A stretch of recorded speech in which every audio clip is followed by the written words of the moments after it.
Christianity is just like any religion. It requires you to believe in something that you cannot physically see. C.S. Lewis once said, I believe in Christianity as I believe the sun has risen, not only because I see it, but because by it I see everything else. The cross necklace that I'm holding right here is the foundation of the Christian religion. I think it's important for everyone to learn about all different religions. That way you can decide for yourself what you believe and be able to tell other people what you believe. I grew up in a Christian home, and I firmly believe in Christianity and all that it stands for, which makes me credible to speak on this culture.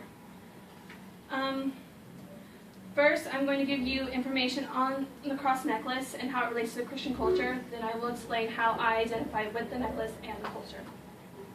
The cross necklace represents how Jesus Christ died on the cross to forgive us all of our sins. The cross embodies the crucifixion and resurrection of Jesus. Jesus had 12 disciples who traveled with him everywhere he went and preached to countless cities. One of these 12 disciples betrayed him to the high priest and the officers of the temple. He was then taken before Pilate, who found no reason to convict Jesus. When Pilate told the people of Jerusalem this, they were outraged and demanded that he be crucified. Pilate was unable to control the crowd and was forced to give Jesus over to the people. The people then beat him, forced him to carry his own cross, nailed him to the cross, and then tortured him until he died. On the third day after his death, 2 women went to the tomb to properly dress the body for final burial. When they went to the tomb, it was empty. Jesus had conquered death, which made it possible for us to be forgiven of all our sins and live for eternity even after death. The cross necklace, when someone wears a cross necklace, it proclaims to the world that they believe in Christianity. Without the cross, there is no Christianity. I just discussed how the cross relates to the Christian culture. I will now explain how I identify with this culture. I am a Christian, and sometimes it is very hard for people to publicly state that they are Christian because of the many misconceptions that come with Christianity. One huge misconception is that people think Christians are self-righteous and think they're better than everyone else, which is not true. Christians have no right to judge other people, and they have no reason to condemn other people. Any Christian who does that is not living by Christian principles. Also, another misconception is that if you go to church, you're automatically a Christian, which is also not true. To be a Christian, you have to admit that you are a sinner. You have to believe that Christ did die for you and give your life completely over to him.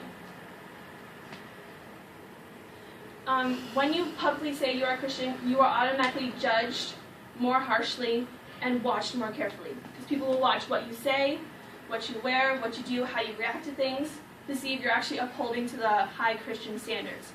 So it's a lot of pressure for some people to publicly state that they are a Christian. But the promise of the cross does not mean that your life will be easy. The promise of the cross is that it will not change your circumstances, but it will help you deal with difficulties. It does not change you from the outside in, but from the inside out. My family has had a lot of issues, serious problems that we've had to work through. My grandmother is a breast cancer survivor. My sister has a liver disease, and she has overcome that now as a CrossFit trainer. One of my 3 brothers was diagnosed with leukemia a while ago. He has now been cancer-free for 5 years. And I myself have a kidney disease which causes kidney failure. My kidneys are failing as we speak. There is no cure for it, but I have absolutely no fear of the future because I know God is in control, and that's a very peaceful thought to have. I don't have to worry about anything. Now that you've learned about the cross, now you have learned about the cross necklace, how it relates to the Christian culture, and how both of these things have affected me. First, I discussed the cross necklace and how it related to the culture. Secondly, I discussed how I identified with the culture. The Christian culture is pretty amazing to me. You are able to be forgiven of everything you have done wrong and live eternally with your Father in heaven. And I'm going to end with another quote by C.S. Lewis. To be a Christian means to forgive the inexcusable because God has forgiven the inexcusable in you.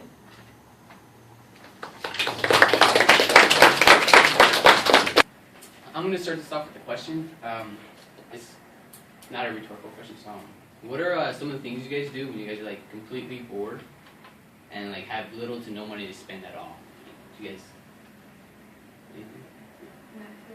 Like an example would be like hiking. Do any of you guys do hiking?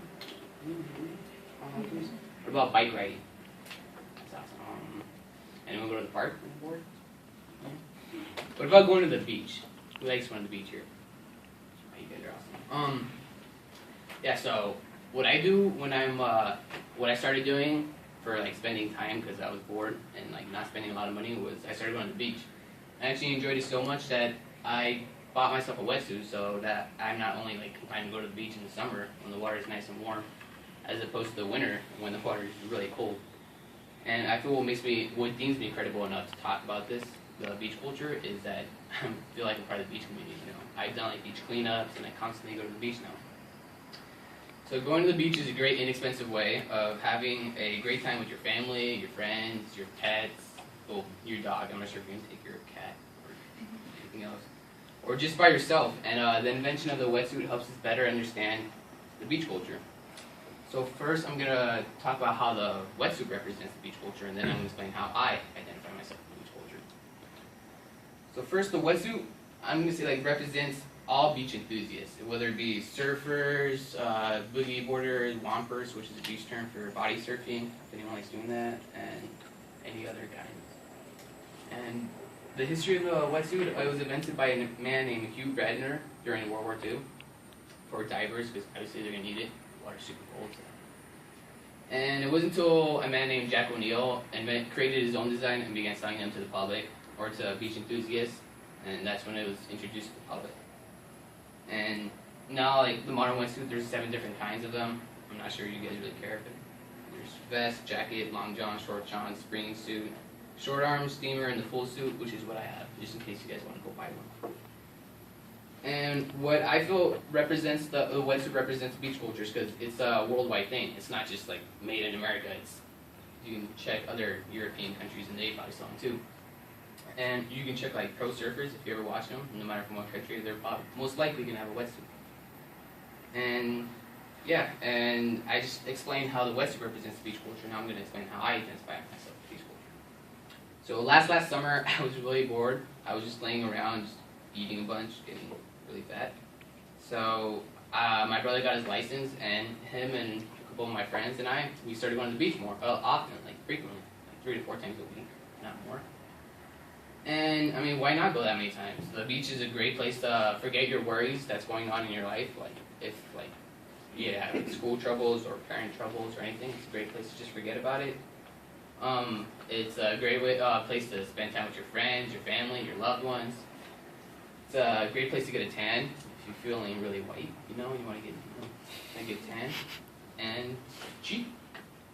And for the most part, I've noticed that people at the beach are pretty nice and respectful. Out of all the times I left my stuff unattended, I've never lost one of my stuff while I was like swimming. And the beach is always full of funny experiences, and one experience was I had a friend who was kind of big and bulky. He was actually offered a job as a private security guard, and his salary is really incredible. I think he makes more than his parents, and his parents make a lot of money. And another funny moment was I was actually talking to this guy. He was roller skating in a Speedo with an American flag painted across the butt. I thought it was the funniest thing ever.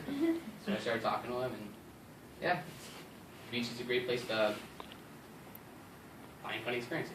Whether it be like catching a wave, baking in the sun, or just trying to record short break like Clark Little. The beach is a great place.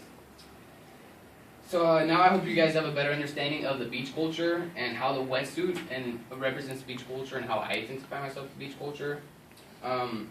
First, the wetsuit represents all like beach lovers, because no ordinary person is going to buy a wetsuit if they only go to the beach like once or twice a month. And second, I go there because I enjoy going to the beach. It's a great place for me and my friends.